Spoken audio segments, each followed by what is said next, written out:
Son Excellence, Monsieur le Président de la République islamique de Mauritanie, Monsieur Mohamed El Abdelaziz.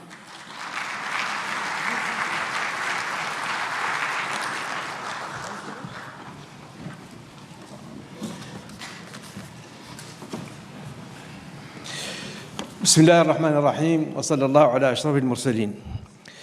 Excellence, Monsieur Youssoufou Mohamedou, président de la République du Niger, président en exercice du G5 Sahel.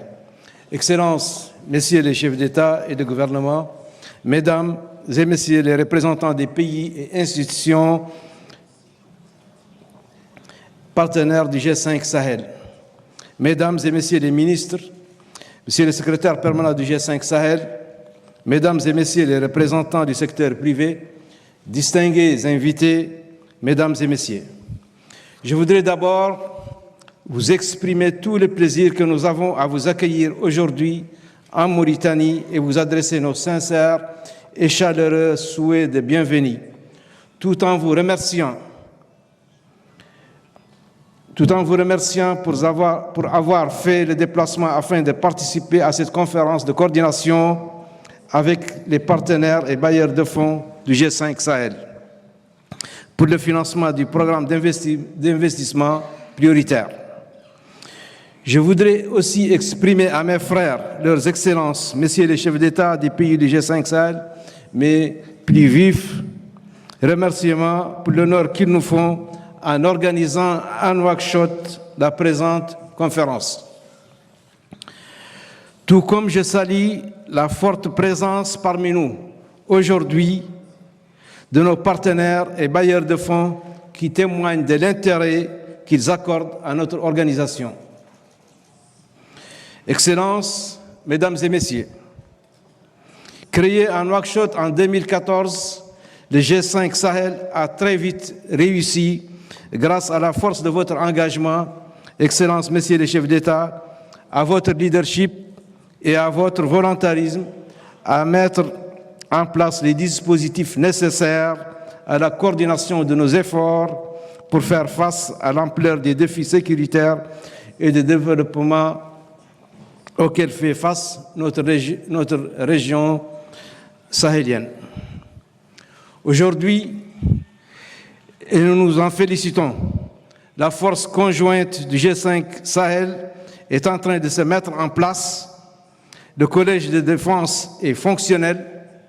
La coordination entre les états-majors de nos armées s'est nettement améliorée et notre capacité collective à anticiper, prévenir ou réagir à la menace terroriste s'est considérablement accrue.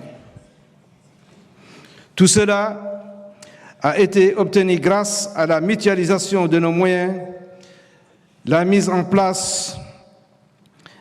la mise en synergie de nos efforts et grâce au soutien de nos partenaires que je remercie ici vivement pour leurs appuis techniques et financiers et leurs louables efforts dans le plaidoyer et la mobilisation des financements, comme lors des conférences et tables rondes tenues à cet effet. Il reste cependant, pour pérenniser ces acquis et les renforcer davantage, afin d'atteindre des objectifs que le G5 Sahel s'est fixés dans le domaine sécuritaire, à d'une part intégrer la force conjointe dans un dispositif onusien afin de garantir, au regard du droit international, l'entière légalité de ses actions et d'autre part à améliorer sensiblement le niveau de mobilisation des financements au profit de cette force pour mieux renforcer son efficacité sur le terrain. Excellences, Mesdames et Messieurs, la pauvreté, le chômage, l'analphabétisme, les sentiments d'injustice, d'impuissance et d'absence de perspective, le laxisme à l'endroit du trafic de drogue et l'incapacité des États à assumer pleinement leurs responsabilités régaliennes génèrent les conditions optimales pour le règne de l'insécurité, laquelle facilite l'intrusion des terroristes et des extrémistes et leur permet de prospérer et de trouver des cibles potentiellement réceptives à leurs discours idéologiques ou religieux déviants. À elle seule, donc, l'approche du tout sécuritaire est insuffisante pour résoudre définitivement la question de la violence extrémiste. En effet, par des moyens strictement sécuritaires, on peut, dans le meilleur des cas, réduire sensiblement, voire neutraliser pour un certain temps, les capacités de nuisance des groupes terroristes. Cependant, pour éradiquer définitivement la violence extrémiste, nous devons, parallèlement à l'action sécuritaire et au refus systématique de recourir au paiement des rançons afin de libérer des otages, ce qui n'est pas souvent le cas, déployer d'énormes efforts pour généraliser l'accès à une éducation de qualité, créer des opportunités d'emploi, instaurer un véritable état de droit, assurer aux populations une vie décente dans la dignité et le respect, améliorer la gouvernance et promouvoir un développement durable et inclusif. La guerre contre la violence terroriste, les crimes organisés et les trafics illicites se jouent donc sur le plan de la sécurité et sur celui du développement simultanément et indissociablement. Excellences, Mesdames et Messieurs, pour combattre l'extrémisme et les différents trafics illicites étrangers à notre région sahélienne, à sa culture et à son histoire, notre organisation, le G5 Sahel, a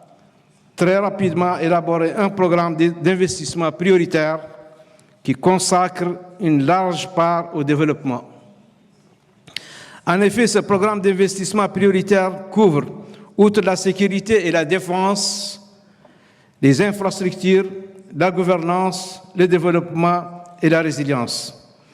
Il vient d'être réactualisé sous la forme d'un plan d'action prioritaire triennal, réaliste et cohérent couvrant la période 2019-2021.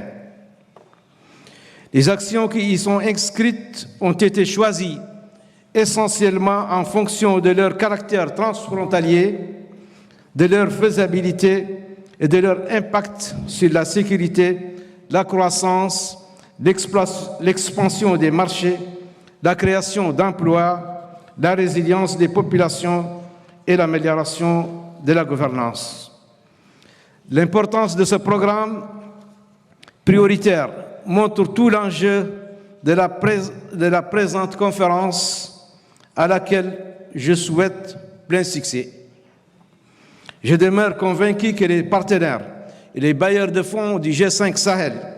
contribueront activement à la mobilisation du gap de financement nécessaire à la réalisation de ce programme d'investissement prioritaire. Je vous remercie.